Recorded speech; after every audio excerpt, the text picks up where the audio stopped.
Okay, we are going to start. Thank you so much, Miss Sherry. Miss You're Crosby. quite welcome. All righty. Good evening, everyone. My name is Sherry Crosby. I am a educator for Guilford County Schools. I've been teaching for about 22 years for Guilford County, and I've taught about 2 or 3 years in private daycare. I like to learn as much as I can about children's development, and one of my passions is the brain of the child and child development and how the brain develops and helps children learn. So we're going to talk this evening about what the brain looks like and how it works and how you can help your child's brain grow more through literacy. So it's a lot of information, and it would take me 2 days to go through it all, but I tried to compress it as much as I could. So we're going to have 5 main sections that we're going to talk about tonight. We're going to talk about the brain of your child in infancy, understanding and developing the developing brain for reading, brain development during adolescence, how parents can help shape early brain development, and then we're going to talk about Dolly Parton's imagination library. So to get started, the brain is a complicated organ in our body, but probably the most important besides the heart. So your child's brain begins developing very, very early. Early as in when they're in the womb. Children are already receiving stimuli while they're in the womb developing. And so everything that we introduce our children to at the point of 19 weeks and on, they're taking in and they're processing. So we're going to talk about the infant's brain first. And I will be quoting and giving credit to the research studies and the developmental studies that I have used for this presentation. So the infant's brain begins as early as infancy, and the infant's brain starts developing to literacy and reading as early as 3 months. Studies have found conclusively that infants who are as young as 3 months are able to interpret and react to reading stimuli. So even when before your child knows how to sit up or crawl, they're already processing words and language, and it's registering in their brain in certain regions. So we're going to look at the picture of the brain so I can show you what areas are activated when you are reading to your child. So what you're doing when you're reading to your child as early as 3 months is you're creating that infrastructure in your child's brain. If you think of an infant's brain as a plastic ball, and the plastic ball is moldable at the point of infancy. And the more information and stimulus and experiences that you give that plastic ball, the more sturdy it will become and the more useful it will become as well. Conversely, if you introduce nothing to your child, even as early as 3 months, then you are depriving them of possible development or positive development of their brain. When children in testing environments were tested at 3 months old, they were seen to have reactions in the literacy section of their brain. They tested these same children again at ages 5 and 6, and they were able to already identify words and sounds, whereas children who did not have the same stimuli were not able to do that. Children definitely benefit from parents and adults reading to them as early as infancy. And there's a reason that's critical. So we have studies that show us now that the environmental factors, including screen time that children use or children are experiencing now more than ever, have an effect on brain development. For example, children who have dyslexia are found and identified as having dyslexia when they get to school. But new studies have been introduced and proven that the environmental factors will, if you identify them, will help identify children who have reading difficulties before they get to school. The main problem is when children get in school, then they're identified and the gap begins, because when they get to school and their brain is not developed, then they're already starting behind. And so what we have to do is identify children who have reading difficulties before they get to school so that we can make sure that there is no learning gap created. And if there is a learning gap created, we can close that gap as well. Actual treatment when children get to school takes months to get in place. And so every minute, every day, every week that a child goes with an unidentified and untreated reading or literacy concern, then that's just one more day or week or hour that they're not getting the help that they need so that they can function in school. So even as early as infancy, we have to start thinking about how we can help our children's brains develop. And so the credit for that comes from the Harvard School of Education and the Literacy Studies. And they conducted this study on children from the ages of 3 months up to the ages of 6 years old. So a child, their brain develops 90%. 90% of the child's brain is already developed by the age of 5. So if we do not introduce anything to our children before they turn 5 years old, we've missed 90% of the opportunities to give them the what they need to learn and to be able to intake information and stimulus. The brain is developing very rapidly from the ages of 3 months to 5 and 6 years old. So if we have to make sure that we're feeding children experiences, exposure to words, exposure to language, exposure to reading, most critically reading. Kids who have more stimulating experiences that organize the brain are at a huge advantage when they enter school. Conversely, it becomes harder and harder for children to close that gap when they get to school when they arrive already behind. So it is very important that we are able to help our children while they're in that infant stage and while they're in that early preschool stage. I myself teach pre-kindergarten for Guilford County Schools, and I understand the critical need that we have to help our children's brains develop and to give them the experiences that will help them develop their brains. So I'm going to show you a picture. If anybody, I hope everybody's looking, but this is a picture of what we call brain synapses. So the brain synapse is pretty much just a neuron in the brain, and it's a nerve. And so what happens is every time you say something, do something, show something to an infant, then what happens is you have a reaction between this neuron and this neuron, this neuron and this neuron.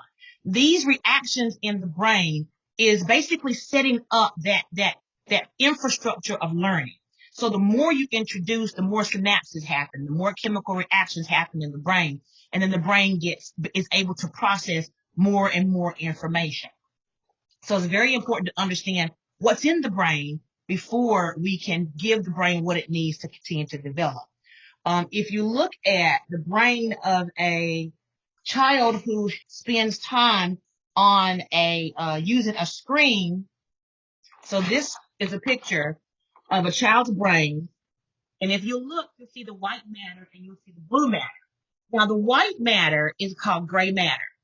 So what happens is when a child is using a time, the blue area shows that the area is not being activated. It's not being stimulated. Three-dimensional experiences are not the same as on-screen experiences. Conversely, when you have a child who has their experiences off of a screen, you'll see those same areas more concentrated. And so when you're able to see what's going on in the brain when you're reading to your child or you're giving them information, new words, new experiences, then you'll understand, okay, my child is learning a new word today. I know that in his brain, this is what's happening. I know that his brain right now is developing more connections. And it kind of makes you greedy for it. Like, I'm going to give them some more. I'm going to give them some more. And so we're going to talk about the different things that you can do to help your child along the way. So our next section is we're going to talk about literacy, how literacy and brain development are connected. So brain development begins for children I'm sorry, we did that part already. We're going into understanding the developing brain. So the developing brain is very fascinating because as children's brains develop, they decide which areas of the brain are going to be activated and become dominant and which areas of the brain will not be dominant. For example, if you have a child who lives in a home and nobody talks to that child, then the language area of that child's brain will not be as developed as the brain that the child may be playing with toys all the time. So the part of their brain that is responsible for cognition and motor movement may be more developed than the section of the brain that's developed or responsible for understanding language and literacy. So that's why we have to make sure that we expose children to different types of stimuli. So there's 5 main parts of the brain. You have the sensory motor part, and I'm going to show you the brain when I finish. We have the sensory motor, we have visual, we have social emotional, we have auditory, and then we have attention. So this is a child's brain. This is what anybody's brain. This is what the brain looks like. These are the areas of your brain as it involves cognition skills. So looking at the sensory motor, say a child who doesn't get to talk to a lot of people every day, doesn't get to have a lot of conversations every day, but they are engaged in playing with their toys, or they go outside to play a lot. Well, the area responsible for sensory motor, gross and fine motor skills, running and jumping, eye-hand coordination, success in sports, that's going to be the area of the brain that gets developed. If you look at attention, if you do not require a child to pay attention to something, then that area of the brain is not going to be developed. So you have academic success, you have working memory, you have organization, and then you have planning responsible in the attention area of the brain. So the attention area is the area that a lot of children do not have very developed when they get to school in pre-kindergarten or kindergarten or any of the pre-kindergarten ages, which is up to the age of 8. A lot of people think preschool stops at age 5. It does not. It goes up to the age of 8. So when you do not give them anything that causes them to pay attention, then the attention area of their brain doesn't develop. Then you have visual. So when you put a screen in front of a child and you say, work on the screen, look at the screen, watch Coco Melon, or you need to watch this, even if it's a learning activity, they're only developing that area of the brain, which is why storytelling, reading, exposure, real world exposure and experiences are critical to even development of the brain.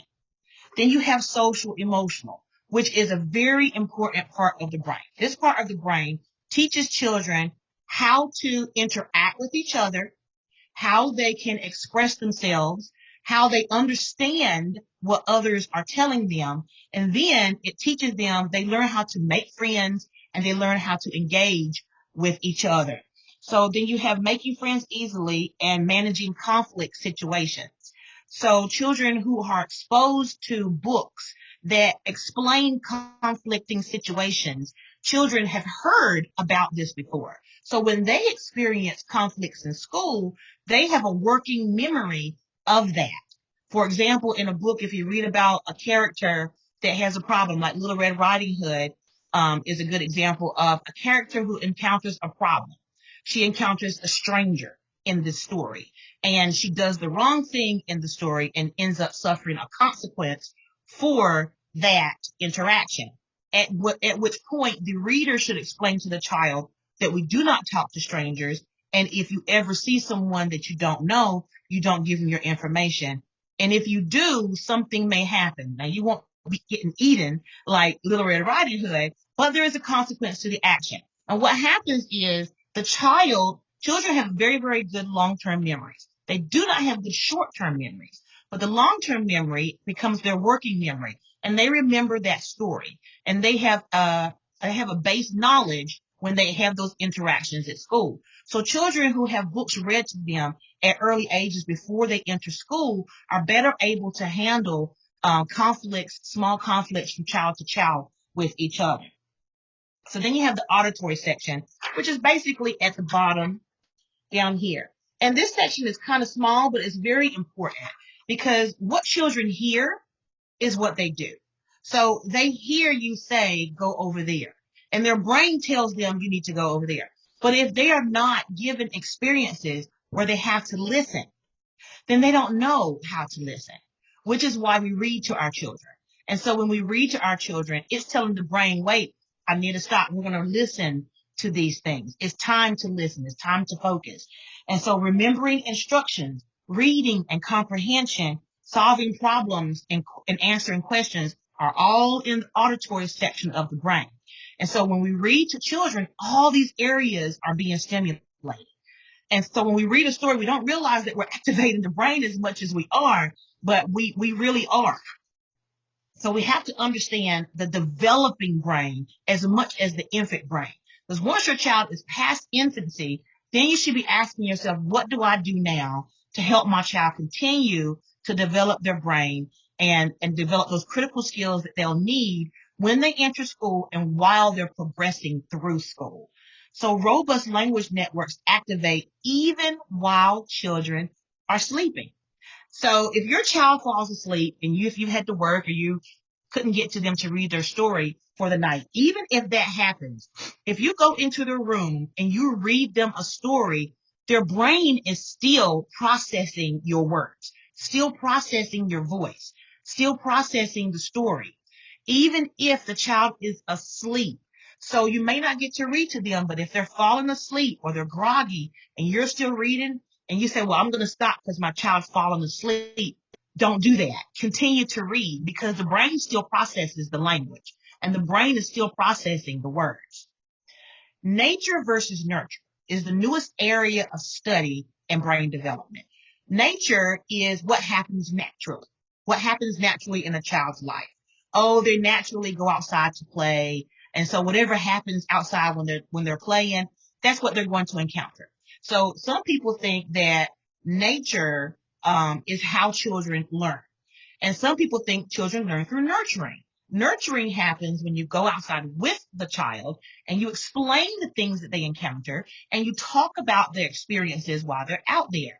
So what scientists have found is that nature and nurture both serve a critical role in literacy development in the brain and language acquisition as well.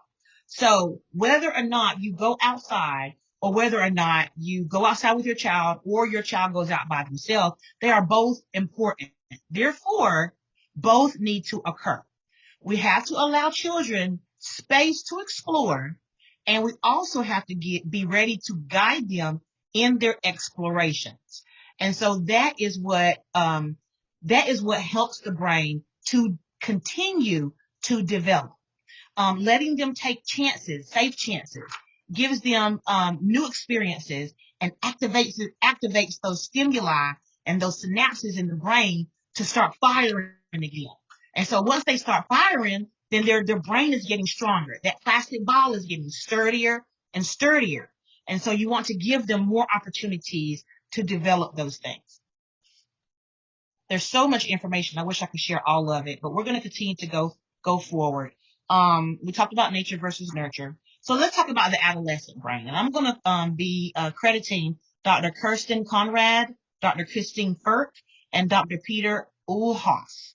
And this is their research, and I want to give credit where credit is due.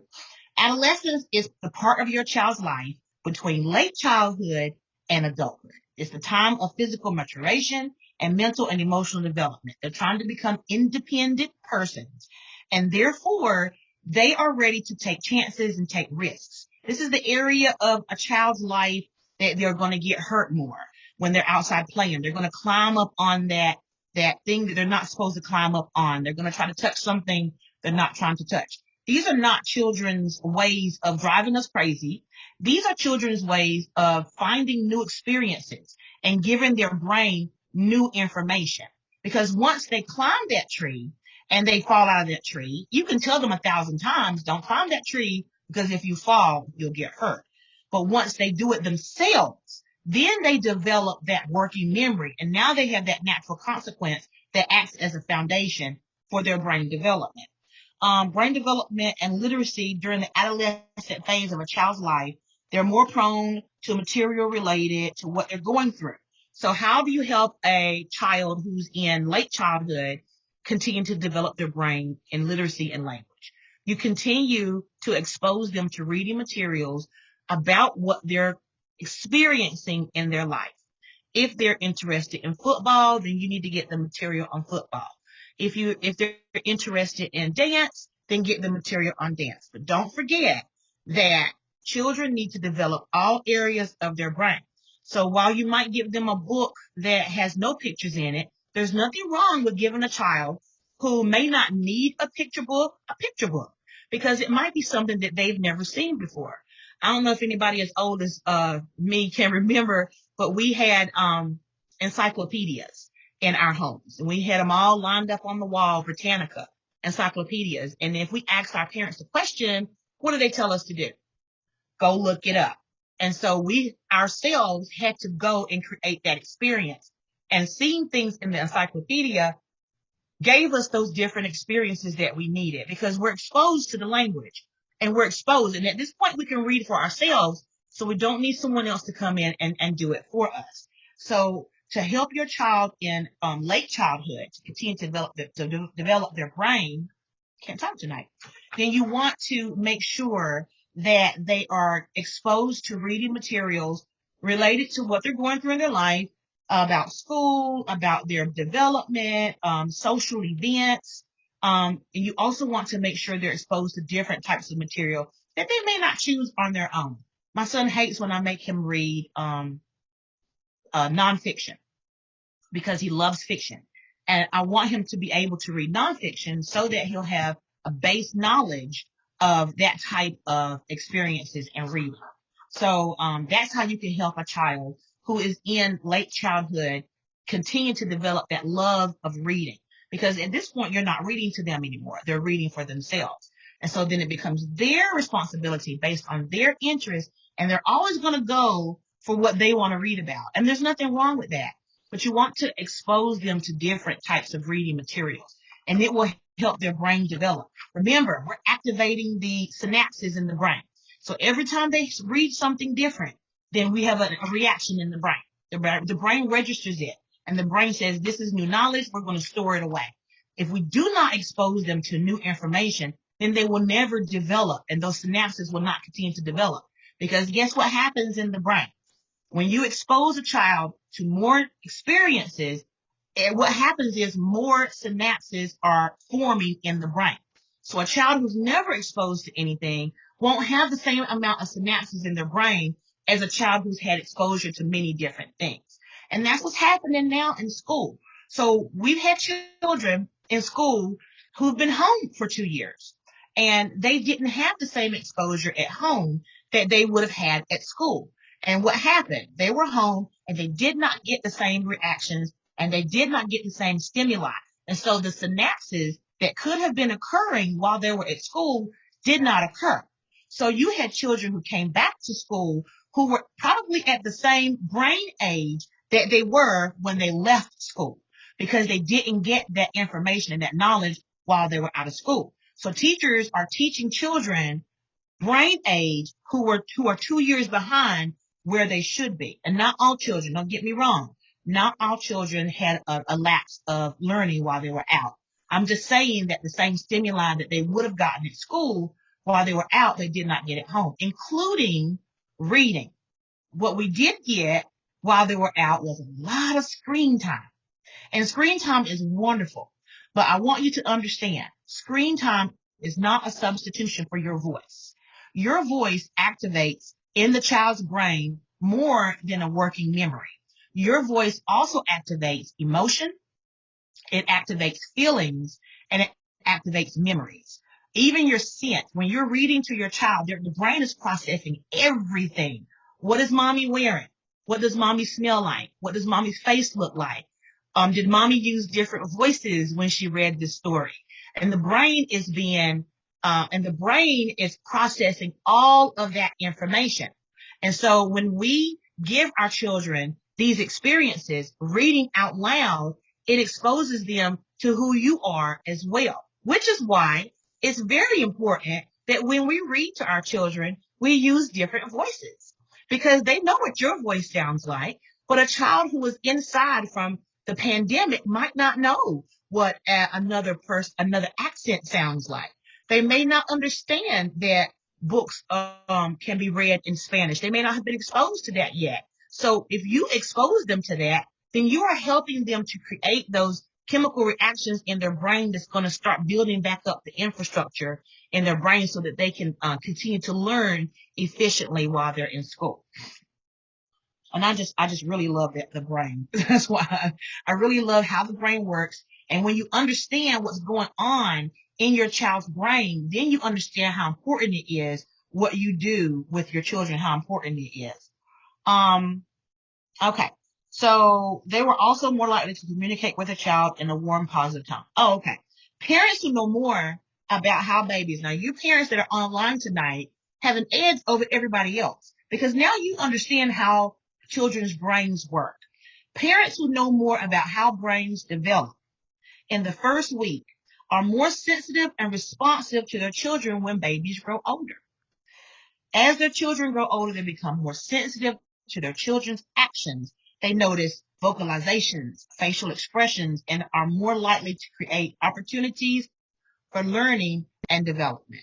Just like we said, if we understand what's happening in the brain and what we are doing and exposing our children to affects brain development, then we're just going to create more opportunities for that. We're not going to say, oh, you know what? I took my child to the park today and we talked about the water and we talked about the ducks and we talked about the trees. And you think you just went to the park that day with your child. But what you actually introduced to your child was the stimulus for environment and animals and nature. And so the brain processes those things. Those are new words. That is new language. That is new interaction. Therefore, it counts as a new chemical reaction in the brain. And those synapses are firing in the brain. Okay. So then we're going to talk about how parents can help. How can parents help shape children's early brain development through infancy into early childhood and well into late childhood? So how can you help? So start from birth. If you have an infant now, then, or you know someone with an infant, this is information that you can share with them. You know what? If you start reading to your child now, guess what? This is going to happen and this is going to happen. And parents always want their children to be smart, but we have to help them become smart. And the way to do that, you can start from birth by talking to your child and responding to their attempts at baby talk. Because baby talk is just basically children, infants, trying to form the sounds and the words that adults have been forming around them. Therefore, if you have parents who talk very soft to each other and they don't raise their voices, then you're going to have a child who probably does the same thing. If you have parents who like to raise their voices and it's just a family habit, then you'll have a child, when they vocalize, they're going to vocalize more loudly. And so that's why we have to moderate our tones when we speak to children, because the brain processes all of that.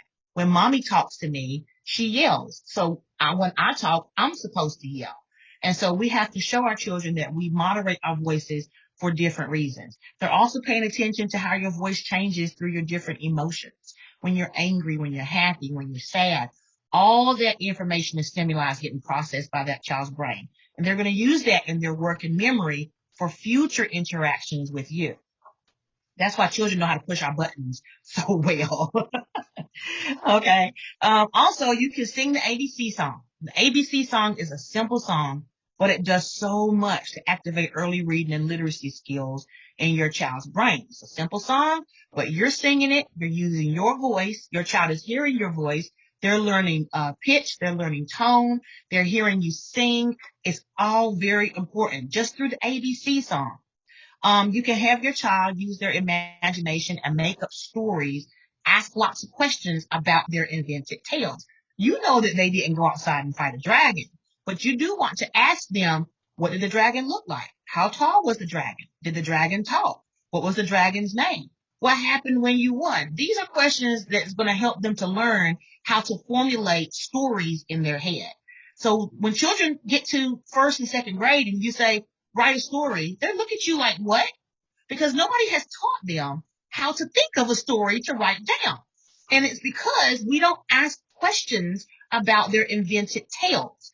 So when we don't do that, we don't give them the experience, we don't give them the working memory to be able to create a story to write down on paper. Sorry, there's a dog outside. Have your child use their imagination and make up stories and ask lots of questions. This helps the brain to create more creative avenues of thinking outcomes, solutions, problems, characters, etc. Doesn't always have to be a story in a book. It does not always have, I cannot express that enough. It does not always have to be a story in a book.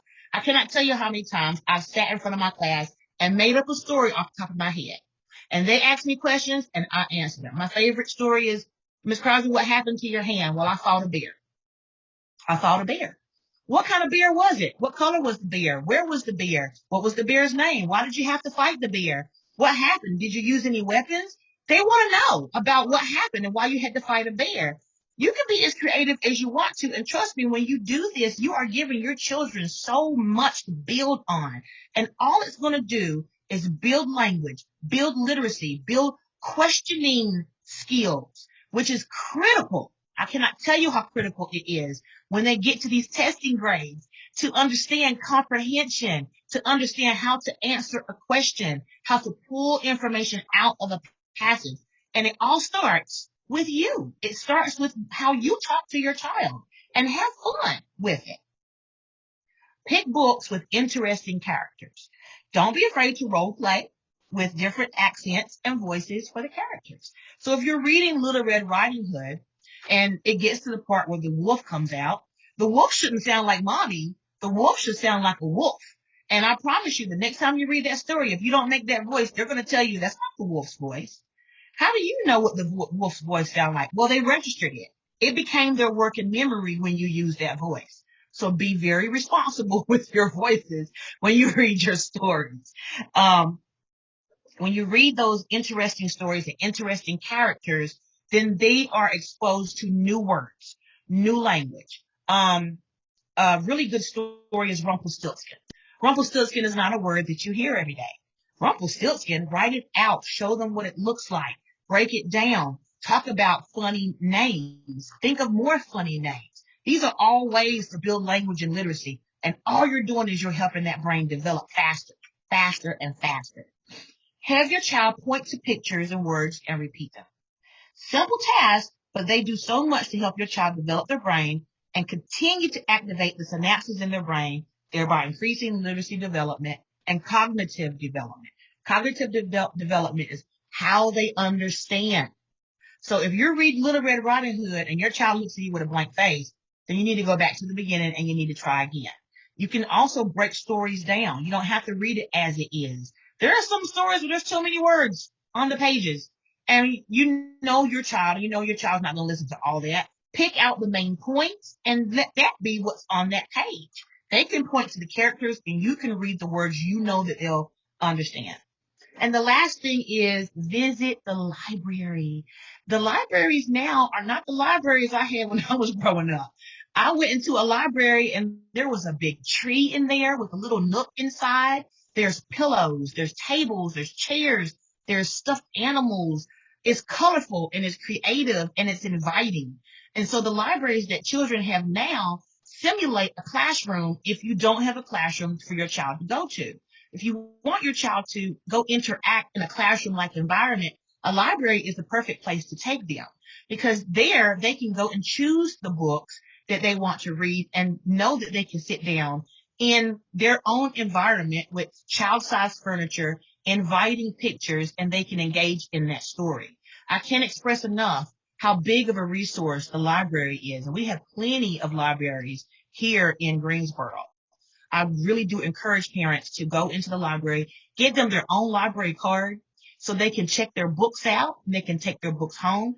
You are creating responsibility and you are also creating working memory in your child's brain because they're learning the process to check out a book and they're learning about responsibility. In conclusion, everything you say and you do, your child's brain is hearing. They may not process it consciously, but the brain heard you. Even when you say things under your breath, your brain, the child's brain hears you. Negative words. If you're going to say negative things about your child, do not say them in front of your child. Trust me, they remember every negative word that you say about them, and their brain remembers. And they pull those working memories out when they have another interaction like that. And so that's all I have this evening. And I know it was a lot. But there's so much information on the brain and how it relates to the development, literacy with children and how to develop. If I can do another workshop at a later date, I will. But I just wanted to give you a base knowledge of how the brain works, what the brain looks like, what's happening in the brain, and how it helps develop literacy skills. Thank you, Miss Erica, for inviting me to speak this evening. Did anybody have any questions?